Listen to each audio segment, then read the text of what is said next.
Hong Kong's economy is sliding into the technical recession. The city's GDP growth is facing negative growth for 2019. Chief Executive Carrie Lam expressed her concerns over the situation at the Future of Trade conference on Wednesday, held by Asia House, a think tank. As uncertainties in the external environment will likely persist for some time, the near-term outlook remains dismal. It is a distressing time for Hong Kong trade and business, equally so for the community at large, for the Hong Kong SAR government, and for myself. She added that in terms of trade for the first 9 months of 2019 as a whole, the value of total exports of goods dropped by 4.6% over the same period in 2018. Hong Kong's future is facing mounting uncertainty, especially when the city's ongoing social unrest coincides with the US-China trade war. As the city is entering into a technical recession, will Hong Kong's special role as a global trade center be shaken? Ladies and gentlemen, despite our deeply concerning community issues and the rather negative perception of Hong Kong overseas as we have been unfairly portrayed, let me end by emphatically saying that Hong Kong will continue to play a pivotal role in global trade, and my government will double our efforts to reconnect. Experts say the special role of Hong Kong as a global trade center will not be challenged in the short term, as long as it remains China's gateway to the world. Shanghai is ready for another highlight moment. The coastal city will host companies from around 150 countries and regions next week. Over 3,000 enterprises will bring their most confident products, ranging from primary industries like food and fabrics to the most cutting-edge fields like AI and VR. And just like last year, the Hongqiao International Economic and Trade Forum will be running at the same time. Economists, experts, and business leaders will discuss global development issues at separate seminars. Vice Minister of Commerce Wang Bingnan briefed the media on Tuesday on China's agenda.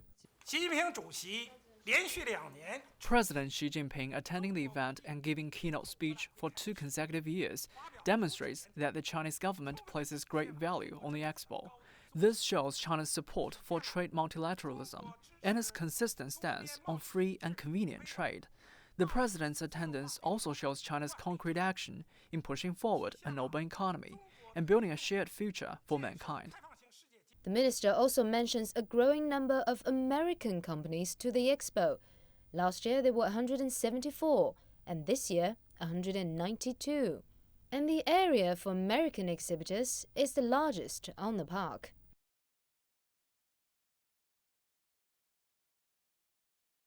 The Information Office of Shanghai Municipality said it intends to use the CIIE as a platform to encourage more foreign investment in the city. CIIE is an ideal platform to gather together merchants from all over the world and draw in more overseas investment. On top of the CIIE, the Shanghai government will also invite some attendees from the CIIE to attend our city promotion meetings. We will also set up a personalized investment service platform for domestic and overseas organizations during the CIIE. More than 60 Fortune 500 pharma firms are expected to attend the CIIE this year, double last year's total. Delegates from some large pharma firms also shared their impressions and expectations for the upcoming event. For us, it's a very important event to showcase our innovative products and very modern development concepts, together with actually hundreds of companies from all over the world. It's not only us showing the technologies, also to get in touch with other companies. There are hundreds of companies from all over the world, but also the unique opportunity to exchange, collaborate with the government officials and exchange views and see the latest trends. We continue to believe that China is a very, very attractive market and an important market for us as Boehringer Ingelheim. We believe there's still a lot of room for development within China. We feel there's innovation now being generated in China, and we're very dedicated to begin to partner in innovation. I think we find the climate in China, especially in Shanghai, very positive. According to the 2020 Doing Business report published last week, China was ranked 31st globally on the ease of doing business, up from 46th place last year. The evaluation of China is mainly based on the business climate in Shanghai. In the first 3 quarters of the year, Shanghai has attracted almost $37 billion worth of overseas capital, a nearly 9% year-on-year growth. Reform is not a new word for China, but never a term out of fashion on this soil. In recent years, changes from the economy and finance have drawn attention worldwide as China marks its 41st anniversary of reform and opening up. China has accelerated financial opening up, offering enormous opportunities for global partners and injecting vitality for further reform. China has launched a series of financial opening up policies for years. At the end of 2017, the market access standards for foreign banks were further unified. In 2018, the nation canceled restrictions on the proportion of foreign shares in the banking industry. And then in 2019, 12 new measures were taken to open the banking industry, and 11 measures were set for opening up the financial industry to the outside world. We have more deposits. Because as far as capital is concerned, there's no lack of capital. We can put capital into the country very easily. But the one thing that the foreign bank lacks is actually liquidity. Without liquidity, it's very hard to do lending. The highlights of China's reforms on opening up its economy and finance include canceling quota limits on 2 cross-border investment schemes, the qualified foreign financial institutional investor, and the renminbi qualified foreign financial institutional investor. Simplifying exporting and importing by implementing advanced cargo declarations, upgrading port infrastructure, optimizing customs administration, and publishing fee schedules. China committed to open up 100 services sectors during its accession to WTO, including financial, telecom, transportation, and distribution services.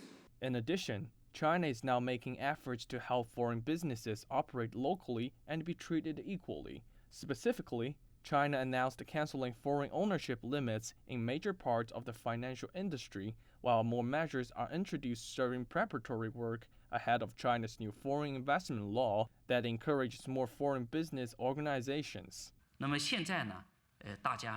We will continue to reduce the negative list of foreign investment across the country and in the pilot free trade zone, reduce the cost of cross-border capital use, optimize the innovation service of foreign-funded enterprises, and fully implement the foreign investment law. A stable, fair, transparent, and predictable business environment is what China promises and provides to the world, while the entrance of overseas businesses could help the country's individuals and companies get better access to global markets. The reform is local, however, the benefits are mutual. Now, a deeply reforming and opening up market is gathering increasing interest among overseas investors. Experts believe both China and the rest of the world can benefit more as reforms and collaborations continue.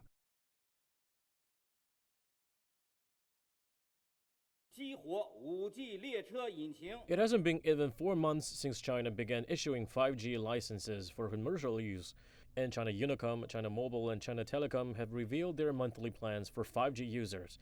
The cheapest package includes 30 gigabytes of web data, 200 to 500 minutes of calling time, and is priced around 130 yuan, which is about the median price for current 4G monthly plans.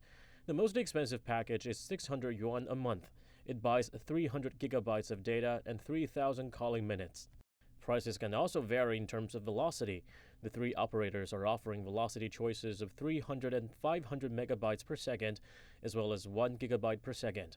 All are faster than existing 4G network. Operators say the plans may sound pricey at first, but actually save money for users. We charge by gigabytes instead of megabytes in the 5G era. 1 gigabyte equals to 1024 megabytes. So it turns out that users now pay only 3 yuan for 1 gigabyte every month. That actually makes 5G plans much more cost efficient. 5G commercial use is available in 50 major cities for now, but the Ministry of Industry and Information Technology said it would put 130,000 5G-based stations into use by the end of the year so that major towns will get access soon enough. China Mobile runs more than 40,000 5G base stations now. We will cover most Chinese towns by the end of next year. People with 5G phones can start buying 5G plans on Friday, and they can keep their old phone numbers while switching services.